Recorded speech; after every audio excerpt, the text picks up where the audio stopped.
Acabou.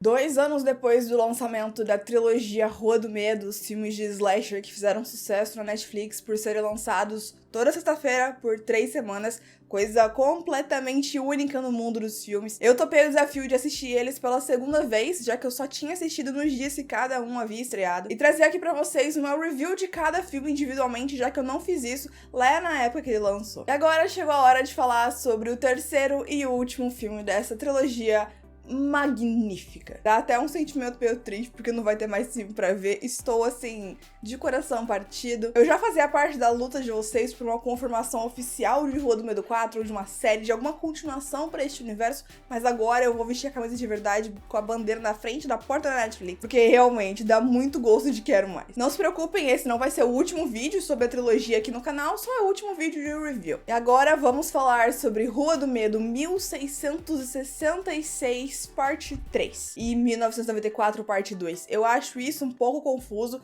apesar de entender por que tem esses nomes, é uma diferença muito óbvia que a gente tem ali no filme. Eu acho que colocar esses títulos fica muito bagunçado. Mas tudo bem, não é sobre essa parte que nós vamos discutir aqui. Vamos falar do filme, dos personagens, do que eu senti, do meu chororô vendo esse filme aqui. Oi, eu sou a Erin Lauksen e sejam muito bem-vindos ao A Secreto, o canal que mais fala sobre Rua do Medo no YouTube brasileiro. Então, se você ainda não conheceu o canal, que eu duvido, porque essa aqui é a parte 3 do vídeo, então você já teria visto os outros, mas de qualquer forma, se inscreve aqui no canal se ainda não se inscreveu. E já deixa o like no vídeo, pelo amor de Deus, porque assim, ó, com licença, né? Vamos começar falando que as outras reviews eu fiz assim, eu assisti Rua do Medo 1 e logo que eu terminei, me arrumei e gravei a vídeo de review. Eu fiz isso com 2 também, eu ia fazer isso com 3, mas não deu por alguns motivos técnicos e por um outro motivo um pouco mais pessoal, que é assim... eu não tava conseguindo nem pensar sobre o filme sem que os olhos se enchessem de lágrimas, e aí eu fiquei, não vai dar pra gravar vídeo. Acontece que, assim como da primeira vez também rolou, gente, eu amo esse terceiro filme, eu já amava desde antes, e a cena de morte da Sarah Fier, a cena de enforcamento dela, o julgamento, toda a cidade ali linchando a menina, aquela cena é muito emocional. Eu chorei assistindo na primeira vez e eu chorei assistindo na segunda vez também. E depois, quando eu pensava sobre o que eu ia falar aqui nessa review, toda vez eu ficava meio emocionadinha. Esse é o filme mais emocional de todos os 3, porque ele é a culminação de tudo que a gente viu até aqui. Mas calma, essa cena tá lá pro final do filme, vamos por partes, vamos discutir tudo, vamos destrinchar e analisar o que tem pra ser analisado nesse filme. Esses vídeos de review, sempre que eu faço review, na verdade, de algum filme aqui, nunca é vídeo scriptado, sabe? Eu não tenho um texto pra ler, como eu tenho no vídeo de curiosidades ou no vídeo de dicas. Eu simplesmente ligo a câmera e começo a falar. Então, assim, sigam a minha linha de raciocínio aqui. Às vezes dá ruim e depois, quando eu tô editando o vídeo, eu tô publicando ele. Ai, eu bati no microfone, desculpa. Eu penso em, nossa, eu devia ter falado daquela cena e eu esqueci. Tipo, eu esqueci completamente de falar da Sheila na minha review de Rua do Medo parte 2. Então vamos ter um momento aqui. Aquela menina é insuportável, ela é simplesmente a maior vilã de todos os 3 filmes, maior vilã que Nick Good, que Solomon Good, pelo amor de Deus. A menina pega o bullying e ela eleva ao 10º nível, assim, desnecessariamente. Ela é má por ser má. Cara, o que é isso? Facilmente top 10 vilãs mais insuportáveis de todas. É isso, eu só queria hatear na Sheila um pouquinho, porque eu sei que vocês amam essa desgraçada e ficam falando dela em toda santa live aqui no canal. E teve um momento dela aqui. Agora, por favor, deixe essa menina morrer. Enfim, de qualquer forma, eu vou aqui trazendo meus pensamentos sobre o Rua do Medo 3 e vambora. Uma coisa que é importante notar é as minhas expectativas em relação a esses filmes. Vocês sabem bem, quando eu assisti Rua do Medo 1, eu detestei o filme. Quando eu assisti ele recentemente, semana passada, eu adorei ele. Rua do Medo 2, quando assisti originalmente, eu achei melhor que o primeiro, mas ainda não achei tão interessante. Mas agora eu estou simplesmente embasbacada. Até agora, já faz uma semana que eu assisti esse filme. Ele é um terror slasher perfeito. Eu fiz um vídeo de 20 minutos só falando bem daquele filme. E é delicioso demais fazer isso. Só que Rua do Medo 3, quando eu assisti pela primeira vez, eu amei, cara. Eu fiquei completamente apaixonada por ele e eu gostei tanto do terceiro filme que, mesmo pelo fato de eu não ter gostado do 1 e do 2, eu ainda gostava da trilogia como um todo. Porque você não pode simplesmente assistir o 3, ele não vai ter peso se você assistir ele sozinho. Você tem que assistir o 1 e 2 pra que tudo se complete. Então eu achava que valia a pena passar pelo primeiro e pelo segundo filme, mesmo não curtindo tanto eles, pra que você pudesse ver o 3. E eu sempre falava isso pras pessoas: gente, ó, o terceiro é melhor, aguenta o 1 e o 2, vai ficar ficar muito melhor depois, vai fazer sentido, vai se encaixar, vai ficar ótimo. E eu já pedi desculpas num vídeo de review do segundo filme por ter cometido esse erro e falado essas coisas assim que tá completamente errado. A trilogia vale a pena por ela toda, desde o começo até o final. Só que esse final aqui, gente, que coisa magnífica, maravilhosa, incrível, que final perfeito pra essa trilogia aqui. Começou de forma maravilhosa, o meio dela é maravilhoso, e o final é... Como assim, gente? Esse negócio é tão bom. Aqui, cada filme ele tem as suas próprias inspirações. Por exemplo, Rua número 2 tem uma inspiração muito óbvia na franquia Sexta-feira 13, principalmente em Sexta-feira 13 parte 2, que é onde a gente tem um Jason que usa um machado e que usa um saco na cabeça. Pareceu familiar? É claro que cada filme faz referências a outros filmes clássicos de terror e tudo mais, mas eles geralmente se focam em mais uma inspiração gigante pra ele. A abertura do 1 é totalmente inspirada no filme Pânico, por exemplo. Aqui no 3 a gente tem uma inspiração muito clara em filmes de horror folk, que é esse horror rural. E principalmente no filme A Bruxa. E assim, quando eu assisti Rua do Medo 3 pela primeira vez, eu já tinha assistido A Bruxa muitos anos atrás e eu não gostei do filme. Mesmo assim, eu amei Rua do Medo 3. Agora eu já revi A Bruxa, eu curto pra caramba o filme também. Eu vi quando eu era muito nova, eu não curti o clima lento dele, mas agora sabendo o que esperar, eu amei A Bruxa e eu fui rever a Rua do Medo 3 pensando em qual seria o impacto disso. Eu continuei amando o filme como eu amava antes, então assim, tá tudo certo, tudo ok. Eu acho muito legal também como eles usaram inspirações diferentes em cada filme, porque dá um gosto de assim, vai agradar todo mundo. Se você é super fã de slasher, obviamente o 2 vai ser o seu favorito. Se você gosta mais de filmes que criam um clima e que tem essa questão do personagem não confiável, do whodunit, de quem que tá fazendo essas coisas, de histórias mais antigas, histórias que envolvem bruxaria e tudo mais, obviamente o 3 vai ser o seu queridinho. Eu tenho as minhas próprias questões com toda essa caça às bruxas que acontecia antigamente. Eu tenho todo o meu amor por todas as bruxas, todas as mulheres que foram acusadas dessas coisas só por serem mulheres à frente de seu tempo. Então assim, esse filme já me pega pela premissa. E a premissa é o quê? A Sarah Fier é inocente. Ela tá sendo acusada injustamente e ela foi morta por um crime que ela nunca cometeu. E isso é interessante porque, como eu disse, a inspiração vem muito de A Bruxa. Recentemente, tipo assim, anteontem, eu escrevi um roteiro pra um vídeo no TikTok falando sobre o filme A Bruxa, e eu puxei justamente uma questão que é recorrente aqui em Rua número 3, que é a questão do até onde você aguentaria ser culpado por um crime que você nunca, jamais pensaria em cometer, até você falar, quer saber, dane-se. Se você quer que eu seja vilã, eu vou ser a vilã. Literalmente tem essa frase em Rua número 3. Eles falam, eles querem uma bruxa, então eu vou dar a eles uma bruxa. No filme A Bruxa, isso também acontece. A menina é acusada pela família o tempo todo de cometer uma coisa horrível, que era matar o próprio irmãozinho bebê que ela tava cuidando e que desapareceu. E o filme todo é esse clima pesado deles acusando ela. Chega uma hora que fica, cara, olha, eu não sou má, mas vocês não me deixam ser boa. Então, quer saber? Vamos pro outro caminho mesmo. E isso acontece aqui em Rua número 3. A gente tem isso com a Sarah Fier. Ela tenta se provar inocente pra caramba, mas quando ela vê que eles vão matar ela e o amor da vida dela, que é a Hannah, ela fala, quer saber? Se vocês já acham que eu sou má, então deixa eu ser má também. Quer dizer, deixa eu ser má mesmo. Ela tenta, mas não consegue. Nem quando ela tenta ser má, dá certo. E eu acho isso toda uma questão muito interessante de ser trabalhada, porque apesar desse ser o filme com a história mais antiga, ele se passa em 1666, enquanto a gente tem literalmente a parte da história que se passa em 94, que é muito mais recente, eu acho que ela é a história mais atual, dolorosamente atual. Eu acho que é por isso que desde o começo esse filme me pegou tanto, foi o meu favorito, e até hoje ele é o mais emocional pra mim. Eu não sei se ele é meu favorito da trilogia, o 2 realmente é fora da curva de tão bom que ele é, mas esse aqui definitivamente ele me toca de uma maneira muito mais íntima e pessoal do que qualquer um dos outros filmes da trilogia. E a gente simplesmente tem uma mulher em que ninguém acredita no que ela tá falando, ninguém leva a opinião dela em consideração. Um homem a acusou de ser culpado e pronto, isso é o suficiente pra ela ser culpada. A gente tem um casal homoafetivo que é tratado como se fossem as crias do próprio capeta e literalmente são...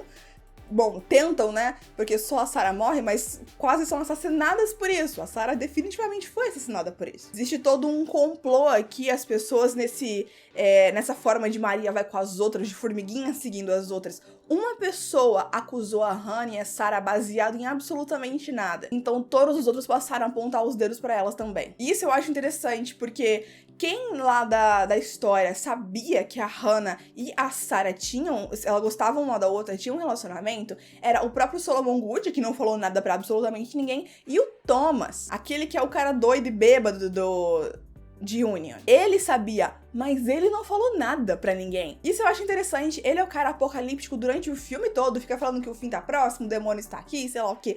Mas ele não fala pra ninguém sobre o que ele viu das meninas. Quem fala é quem não viu, quem não sabe. O cara que tentou abusar da Hannah e foi impedido pela Sarah, acusa as duas de uma coisa absolutamente fantasiosa, dizendo que viu elas com demônio, sei lá mais o quê, porque as duas humilharam ele durante a festa. Então é um cara que não sabe receber não, acusando duas mulheres, e a palavra dele é aceita enquanto a palavra delas não é.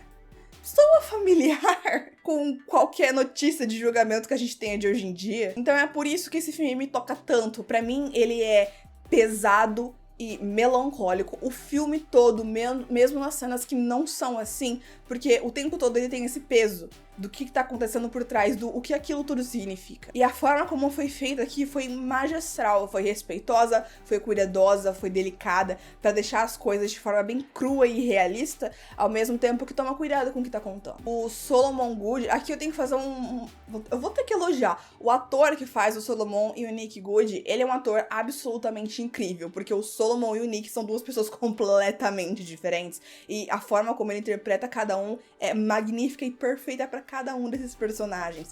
O Solomon tem todo esse lance de, cara, ele é amigo da Sarah, ele quer ajudar, e é muito legal ver isso ao longo do filme todo, porque tem um cuidado de não fazer parecer que esse cara é bonzinho de verdade. Ele tenta fingir. Ele tá com a Sarah, ele tenta proteger ela quando todo mundo começa a acusar e tudo mais, mas ao mesmo tempo, lá no final, quando ele faz o discurso dele, pra ele tá tudo bem que ele ofereceu a alma lá do pastor Cyrus Miller e ele matou 12 crianças. Algumas pessoas mortas vale a pena pra que ele tenha sorte na vida. Então eu achei isso muito genial. Então, eles trabalham isso tanto com o Solomon quanto com o Nick, que é estabelecer ele como esse personagem bonzinho, esse personagem legal, esse personagem que a gente gosta, pra então virar e falar, ele é um psicopata louco, psicopata não, né, sociopata louco do caramba, extremamente egoísta, que tá disposto, literalmente, a acabar com vidas de pessoas inocentes pra que ele tenha uma casa legal, pra que a plantação de chuchu dele cresça mais bonita. É literalmente isso, e é uma representação tão interessante, porque é o lance dos caras se fazerem de vítimas o tempo todo por coisas que eles não são vítimas ou por coisas que as mulheres não são culpadas. Mas aqui ele age como se o Solomon age como se a Sarah Fier tivesse que entender por que ele fez o que fez. É óbvio, eu mereço ter sorte na minha vida, você não concorda? E aí quando ela não concorda, ele tenta matar ela. O Nick age também como se ele merecesse todas as coisas que ele tem, em detrimento da vida literalmente de criancinha Shadesiders. E ele tenta convencer a Zig disso, e quando ela não concorda, mesma coisa. Então eu acho interessante o jogo que eles fazem aqui, que não é muito óbvio, não é deixado muito na cara, mas tá lá pra gente ver. A gente vê num quadro lá na casa do Nick, que toda a linhagem dos Goode que aparece naquele quadro são só os homens Goode. As mulheres, aparentemente, eles nunca tiveram filhas mulheres, porque não aparece nenhuma ali, e as esposas não estão nos quadros, só os filhos. A gente não sabe com quem o Solomon teve um filho, porque aparece só o Solomon e logo atrás, depois aparece o filho dele. E aí vão ser os filhos, os filhos, os filhos e todos eles. E são todos caras. E o próprio filme deixa claro que todos eles...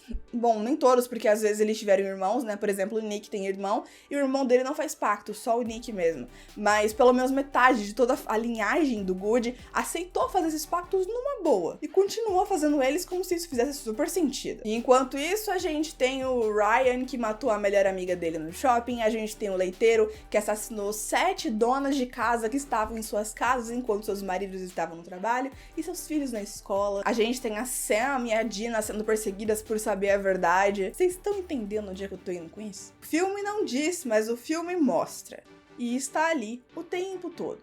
Não vamos ignorar o fato de que todos os vilões aqui são caras, enquanto as vítimas, 2 vezes, são 2 mulheres lésbicas. Como Sarah Fier e a Hannah Cyrus, e como a Dina e a Sam. Não ignoraremos esse detalhe aqui, não. É óbvio que eu não tô vindo aqui com o discurso de que todo homem é ruim. Gente, pelo amor de Deus, se vocês entenderem isso, vocês são muito reaça. Relaxa aí. Tô falando sobre o que o filme tá mostrando ali. É interessante também ver como no filme 1666, quando eles estão tendo a discussão sobre o que fazer, porque, alguém tá cometendo bruxaria, as pessoas estão morrendo e blá blá blá, a gente tem a sala só com os homens discutindo, porque, né, só os homens podiam tomar decisões naquela época. E eles estão decidindo o futuro de todas as pessoas de lá, e eles dois resolvem acusar 2 mulheres. E não estavam ali na sala pra poder se defender. Desde o começo, eu vi como o Rodomeiro teve um final muito bom, que valia a pena por todos os 3 filmes, porque eu falei isso na review do primeiro filme, quando eu trouxe aqui pra vocês.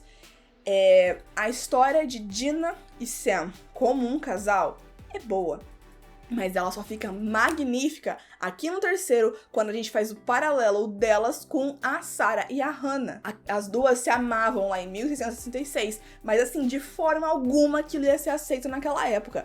Literalmente, a Sarah foi enforcada por isso, enquanto a Sam foi obrigada a assistir. Muitos e muitos e muitos anos se passaram, e hoje em dia a Dina e a Sam, elas têm mais liberdade. Infelizmente não é uma liberdade segura, elas ainda estão expostas a serem vítimas de coisas horríveis por serem quem elas são, mas hoje pelo menos elas podem segurar as mãos e andar na rua, sem ser literalmente enforcadas. Então meio que o começo da trilogia e o final mostra justamente isso. Toda a maldição de Sarah Fier começou quando 2 mulheres foram impedidas de viver o amor delas. E toda a maldição dos Good acabou porque 2 mulheres lutaram pelo seu direito de ficarem juntas. A Dina lutou pela Sam para salvar a Sam a cada segundo, e foi assim que ela conseguiu derrotar o Nick. Então nós temos 2 mulheres lésbicas como as maiores heroínas aqui. Eu queria fazer um vídeo inteiro para falar que, na verdade, a maior heroína dessa franquia inteira, que a gente não percebe, é a enfermeira Lane, que foi graças a ela que tudo conseguiu se resolver. Ao caderno dela, as pesquisas dela, a busca dela, a ajuda dela a Zig, tudo isso foi o que fez tudo dar certo. Então nós temos uma terceira mulher heroína, nós temos a própria Zig, então vocês estão entendendo. A Leigh Janiak conseguiu criar uma narrativa aqui muito fantástica. Eu ainda não curto muito como ela fez a única personagem mulher assassina, a Ruby Lane, ser tão sexualizada, principalmente porque a personagem tem 16 anos. Eu acho isso um pouco perturbador, mas talvez seja uma mensagem da própria. Só que não ficou tão explícita a mensagem que ela passa e acaba ficando uma coisa mais superficial. Tipo, os Good, eles ofereceram a maioria dos nomes de homens. E no final acaba que isso não muda muito, porque a maioria das vítimas foram mulheres, pelo menos do que a gente viu ali nos filmes. Não que os assassinos escolham elas, porque eles não estão mais conscientes, mas é o que é mostrado pra gente. Então tem sim questões de gênero muito importantes aqui nesse filme que eu obviamente não ia deixar de reparar. Voltando a falar sobre o ator que interpreta os Good, eu acho muito legal como ele interpreta o Nick, porque é uma diferença pro Solomon muito grande. Ele tem quando muda, né, aqui fica muito claro. A gente tem um Solomon, um cabelo grande, muita barba e tudo mais. Quando muda pro Nick, de cabelo curtinho e totalmente sem barba, ele parece uma criança, cara. De verdade, a diferença é tão grande que ele fica parecendo uma criancinha, extremamente novo, com aqueles olhos enormes dele, sempre olhando assim pra tudo à volta dele. Parece tão inocente, confuso e perdido. Tão assim... Nossa, esse cara com certeza não pode ser o vilão. E ele mantém essa carinha até o último segundo, até os assassinos começarem a ir atrás dele com um plano deles de colocar o sangue da Dina no cara. E aí ele muda, ele pega a Zig, agarra ela e fala: se eu morrer, ela vai morrer junto comigo. E é ali que você fica, seu desgraçado, essa carinha de bonzinho que você tem, é só carinha, né? E aí depois ele, assim como o Solomon, vem com o discurso de que, eu tô certo, e aí pela minha família, ai meu Deus do céu.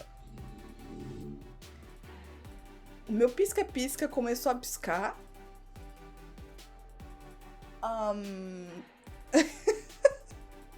Peraí. Aparentemente não existe mais a função que fica parada. Ok, eu acho que fomos. Por que ele começou a piscar sozinho? Não sei. Ele não tava piscando o vídeo inteiro não, né? Oxi, Maria. Ok, vamos. O que eu tava falando? Ai, Deus. Nick Good. Ah, tá. O discurso de sempre de que eu tô certo, a minha sorte vale mais do que a vida dos outros, e eu mereço isso, blá blá blá blá. Estúpido, mas eu também gosto. Oxe, Maria! Vamos ter que terminar o vídeo sem luzinha. Peraí.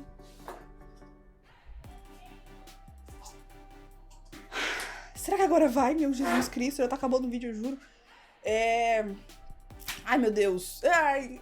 Eu tava falando sobre o discurso do Nick, mas eu já esqueci o que eu tava falando, mas vocês entenderam. É um discurso idiota que deixa claro que ele é um vilão e ele é mau e assim, que nem eu falei no segundo.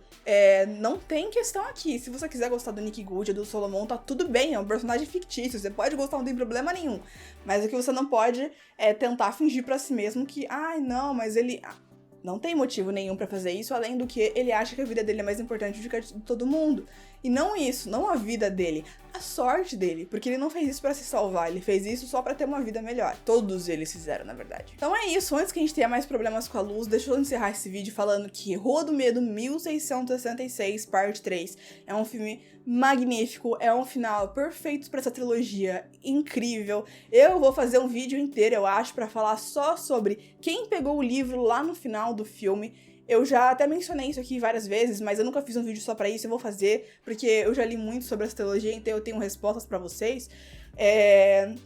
Enfim, esse filme é magnífico, eu acho que o 2 realmente é meu favorito, mas esse aqui de longe é o mais emocional pra mim, é o que mais me toca, é o que mais fica na minha cabeça. Cara, eu chorei assistindo esse filme. Tudo bem que eu sou uma manteiga derretida e eu choro fácil, mas de qualquer forma. Eu gosto muito de como a Lady Anne conseguiu, através de todos os filmes, tratar de assuntos muito importantes pro universo feminino e pro universo todo no geral mesmo, de forma tão realista e respeitosa e delicada, e a luz tá piscando de novo.